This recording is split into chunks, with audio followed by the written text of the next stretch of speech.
Here's 5 illegal things a lot of property investors do that you should avoid. I've sourced and sold to over 150 investors in the past 12 months, and I've seen a lot of things that just aren't right. Whether it's done intentionally or whether it's ignorance, you need to avoid these, because if you get caught, it's going to cost you thousands of pounds, and in some cases even lead to prison.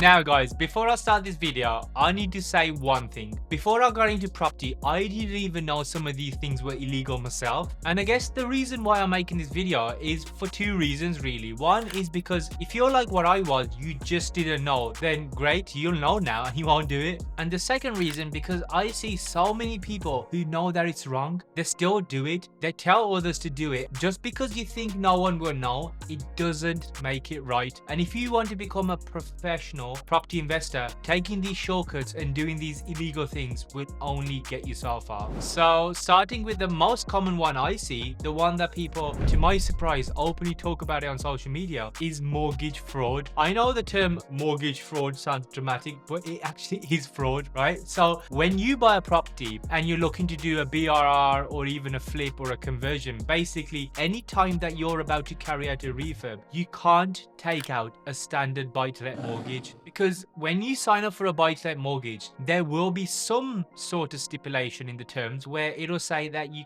can't carry out significant renovations or structural changes to the property. Like giving a property a little paintwork, some plastering here or there, that's all fine. But what I'm talking about is where you're doing a back to brick, where you're ripping out some kitchens, bathrooms, doing extensions or conversions. It's just not allowed, guys. If you think about it, right, you're taking out a buy-to-let mortgage. That means the lender is assuming that the property you've bought is in a buy-to-let state, right? Which means that it's ready to be let out to tenants. But if the property needs a heavy refurb for it to become buy-to-let worthy, which in most cases BRR flips there will be, right? Then a buy-to-let mortgage will be the incorrect product. So what should you be doing instead? You have 2 choices really, right? One is to use your own money or use other people's money through an investor, a joint venture, and the second option is using a bridging loan. And to be fair, I know why people do it. The reason why people just use a buy-to-let mortgage instead of a bridging loan is because comparatively, bridging loans are more expensive. But how I always see it is, and I'll tell everyone else this as well, that if the property you're about to buy or you have bought, it doesn't stack up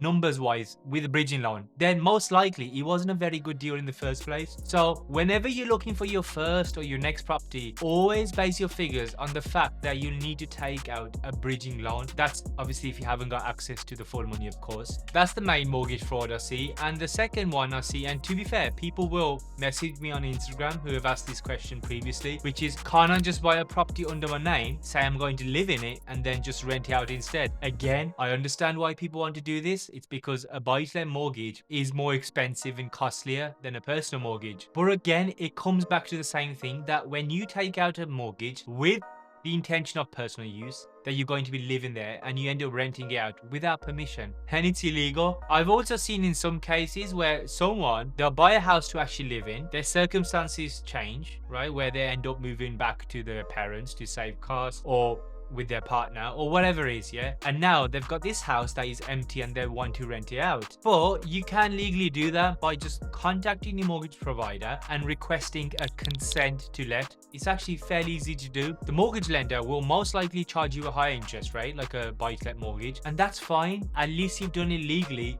with permission and with peace of mind. And the third one is taking out a buy-to-let mortgage, for example, letting it out as a service accommodation or HMO to save on the interest rate. This is not legal and is very risky on a few levels, which I'm going to expand on my second point, which is insurance. We'll get back to the video in a few seconds, but 70% of you watching this video aren't subscribed to my channel. Please do me a favor and hit the subscribe button and buy more properties in the next few months. I'll be sharing everything so you can learn from my mistakes for free. Anyways, back to the video. So I purchased a property with the intention of doing a BRR on it and then turning it into a buy-to-let. But as a lot of you probably know, a few years back, interest rates, they started to creep up fast. And then I realized that when I would eventually go on to refinance that buy-to-let, because of the higher interest rates, that buy-to-let just really wouldn't be making any money. So I decided to convert it to a short-term let service accommodation. So that's what we did. We made it look homely, we furnished the property like this, and then I had to go for a service accommodation mortgage, which is more expensive than a buy-to-let mortgage. Also change the insurance to a service accommodation property, and I'm so glad I did it, because, and you'll make sure you do this as well, because a few days later, right, just when the property was ready to be listed on Airbnb and booking.com, I had a burst pipe, and everything, I mean everything, got destroyed. I mean, just look at some of these pictures here. I've had a few burst pipes now, and water really doesn't mess about. Naturally, I went to put a claim in with the insurance, and I got paid out £17,000, covering the cost of the refurb and so on. But can you imagine if by chance I hadn't changed it over to a service accommodation insurance? I would have lost out on over £17,000, right, for all the damage, and that's just the burst pipe. I hope it never happens, but can you imagine if your house gets set on fire, or even something worse, or just as worse, and you hadn't had the right insurance or right cover on your insurance? You'd be devastated and ruined, because number one, not only would you not be covered by insurance, obviously, but number two, your mortgage provider, they'd now be after you, because in another one of their terms is that you need to have the correct insurance in place. Insurance is one of those things that you don't think you need it until you do, and only then you think to yourself, oh, thank God I was insured. Let's be honest, no one likes paying that extra 20, 30, 40 or whatever it is a month for insurance, right? But I can say from personal experience that if something goes wrong, the consequences are so bad for you financially and mentally, it's just not worth even trying your luck or just not getting the right insurance. Number three, I've actually been a victim of, actually not a victim, but I've witnessed it firsthand, which is staying in an unlicensed HMO, and it's a lot more common than you think. I used to live in a student share back in my uni days, where it was so obvious that that landlord didn't have any permission for that property to be a HMO, and some landlords think it's just too much hassle. Some think, oh, no one will ever find out, and I actually know a couple of people who also do this, and to be honest, some of them don't even have an idea what HMO means or whether you even need a license. It's almost like they don't know. But for the avoidance of doubt, you need to know that converting a property into a HMO without getting a license from the local council is illegal, right? You could get fined and even prosecuted. So is it really worth the risk? Next up is rent to rent without permission, and this one is actually twofold, and I'll explain to you why. Now, you've probably seen some social media influencers post stuff about Airbnb and short-term lets or whatever it is, and if you scroll and look for long enough, in some of their comments there will always be that one person who will say, oh, subletting is illegal, which is correct. Subletting is illegal, but the confusion most people have is that rent to rent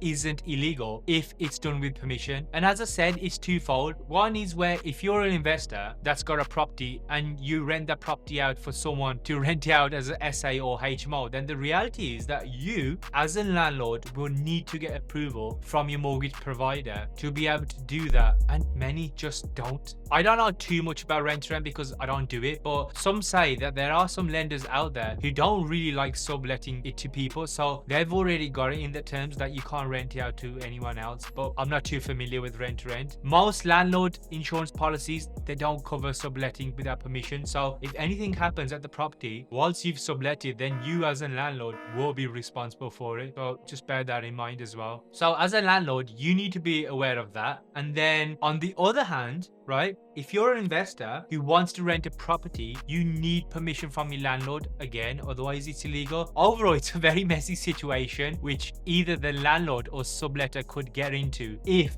they're not doing this rent-to-rent Airbnb service accommodation correctly with the right, things in place and making sure you follow the rules. So this right here is called the How to Rent Guide. It's like 19 pages long, so I'm not going to read it. But what I will do is go through the top 5 responsibilities you have as a landlord. Some of you probably don't even know this, but every time your tenant signs a new tenancy, whether it's for the first time or to extend the stay, you need to be giving one of these out to them, right? It's a How to Rent guide, and always the latest version. But anyways, the top 5 responsibilities are: number 1 is to provide a safe and livable property, including gas, electric and fire safety. Also, make sure that you as a landlord keep the property in good repair. It's structurally sound, as well as making sure the heating and hot water works. You also need to be providing your tenant with all the relevant documents. So that's your EPC, your gas safety certificate, EICR, which is electrical installation condition report, and obviously obviously your tenancy agreement. Then protect your tenants' deposit